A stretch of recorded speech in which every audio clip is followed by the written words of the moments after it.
Act 1, the setup. Picture this. You're scrolling through Instagram. On one side, your friend is posting from a sleek apartment in the city. On the other, someone's showing off their backyard with "home sweet home" in the caption. The debate creeps in.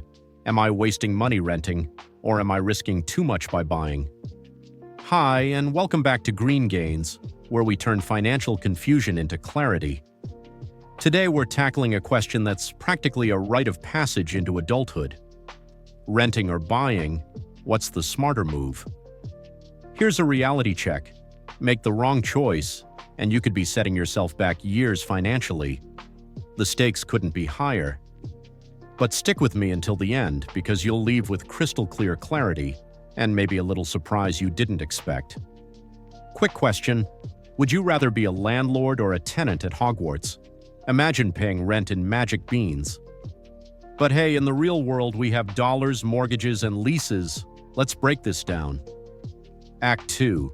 The confrontation, diving into the details. Point 1. Understanding costs beyond the surface. On paper, buying seems like the holy grail. Why pay rent when you could own property and build equity? That's the pitch, right? But let's peel back the layers. As a renter, your upfront costs are minimal, security deposits, maybe a few months of rent. But as a buyer, say hello to down payments, closing costs, and ongoing expenses like property taxes, HOA fees, and maintenance. Here's where it gets real. If the water heater dies in your rental, that's your landlord's problem. If you own the house, that's on you. So, what does all this mean for your monthly cash flow? And how do you factor in your lifestyle? Let's dig deeper. Point 2. Lifestyle and flexibility versus stability. Renting offers flexibility. Hate your job? Want to move to a new city? Renting makes it easy to pack up and go. Buying, on the other hand, ties you down, both geographically and financially. But with that stability comes a sense of security. You're not at the mercy of landlords raising your rent or selling the property. But hey, if you're in your 20s and don't know what city you'll love 5 years from now, are you really going to gamble on planting roots now? Or will you wait until you're sure you're not going to end up in a log cabin in Alaska? Point 3. The long-term wealth equation. Here's the million-dollar question. Which option builds wealth faster? With renting, you don't build equity, but you can invest the money you save from lower upfront costs and maintenance fees. Imagine taking those thousands you'd spend on a down payment and putting them into the stock market. Compound interest, anyone? Buying a home, on the other hand, forces you to save by building equity as you pay down your mortgage. But here's the kicker. Housing markets can be unpredictable. Buying a home isn't a guaranteed path to wealth. So, what's the smarter move for you? Investing in flexibility or banking on equity? Point 4. The role of your financial health. Here's a question many overlook. Are you financially ready to buy a home? Buying a house isn't just about wanting it, it's about being prepared. Lenders look at your credit score, your savings, and your debt-to-income ratio. If you're drowning in student loans or credit card debt, buying might stretch you too thin.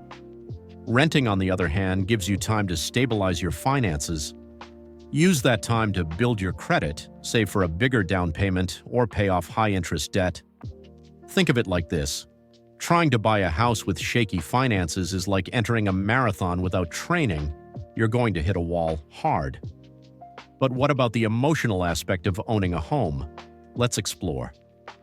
Point 5. Emotional value versus practicality. Owning a home comes with a sense of pride and accomplishment. It's your space. You can paint the walls neon green if you want. No landlord can tell you no. But emotional value doesn't always align with practicality. If you buy a home only to realize you're barely breaking even after monthly expenses, the stress can outweigh the joy. Renting, on the other hand, allows you to focus on experiences, traveling, trying new cities, or simply living with fewer worries. So, does it come down to your head versus your heart? Or is there a way to strike a balance? Final act, the resolution, making the decision. So, renting versus buying, what's the verdict? It depends on your goals. If flexibility and low commitment are what you need right now, Renting is your ticket, but if you're ready to settle down and have the savings to weather the costs of homeownership, buying could be the best long-term investment. Here's the key. The smartest decision is the one aligned with your goals and current financial situation. Want to know how to make either choice work for your finances? Check out my video on how to create a personal budget that works like magic. It's a step-by-step guide to mastering your money so you're always prepared, whether you rent or buy.